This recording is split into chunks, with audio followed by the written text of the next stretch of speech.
Hello guys, magandang tanghali. Magandang tanghali po sa inyong lahat guys. Yan, dito po tayo ngayon, nakadungaw dito ngayon sa bintana. Kasi meron tayong iisip ngayon. Kasi nagtatanong po ang aking bunso kung ano ang uulamin ngayong tanghali. Di ba, sabi ko po ay hindi ko pa alam kasi yung natira na namin ulam ayaw nila, kaya nag-iisip tayo ngayon guys kung anong ulamin.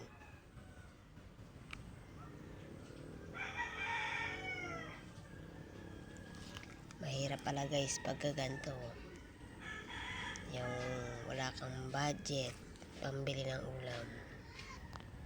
Pambili ulam wala. At teka guys, alam ko na guys, mayroon tayong titignan doon. Yan dyan oh. Yan dyan sa kulungan na yan.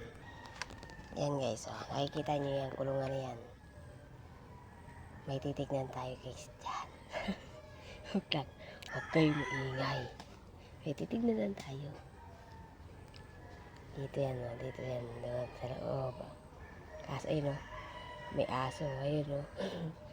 Ginawa ng bahay ng aso yung kulungan ng manok. May aso, ayan.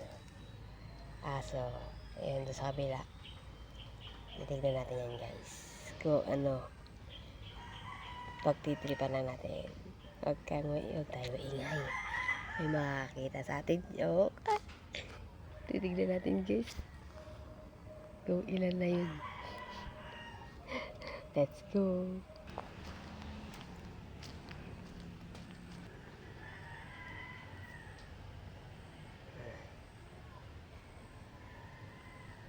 Yan guys oh. Yun. Ilang itlog na yan guys. Oh. Ilang itlog na yan. Alam nyo kung yan na yan. 11 na peraso na yan. Ayan na yung inahin oh. Ayan na yung nanay. Papasok na yung nanay.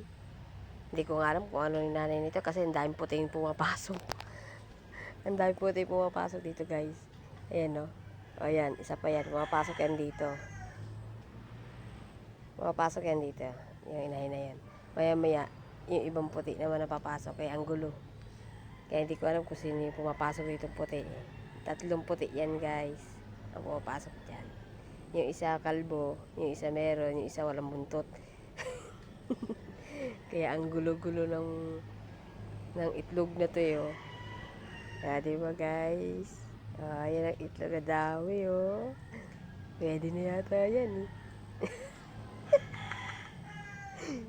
Lagot tayo sa may-ari. Joke lang yun. Hindi natin ano yan. Ilang piraso yan? 11 piraso. Ang dami yan. Mamaya may papasok na naman diyang kulay puti. Ibang manok na puti naman. Kaya ngayon, yung kalbo.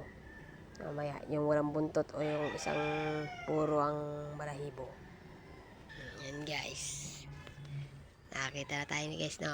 Ng itlog, bawal yun kasi alaga ng pinsan ko yun eh. Hindi ko alam sa pinsan ko do taga-taas. Hindi ko alam eh. Binabantayan ko yan guys araw-araw. Yung itlog na yan. Kasi may mga tumitingin dyan. Mamaya maiulam na ng iba. Yari. Binabantayan natin yan guys. Silip-silip ko yan araw-araw. Kasi binibilang ko yung itlog niya kung kompleto pa rin. Ngayon natagdagan na ng isa. Naging 11 na. Kasi kahapon, 10 lang yan. Ngayon, 11 na yung itlog niya. Kaya, kabisado ko yung itlog na yan. Hindi mawawala yan. Araw-araw ko ba naman bantayan yan guys eh. Kaya, ang swerte ng may-ari na yan. Ayan guys, hanggang dito na lang. Pinagtripan lang natin yung itlog. Pero hindi naman natin gagalawin yan. Binabantayan niya natin eh. para sa may-ari para mapisa lahat. Ayan guys, hanggang dito na lang. Thank you.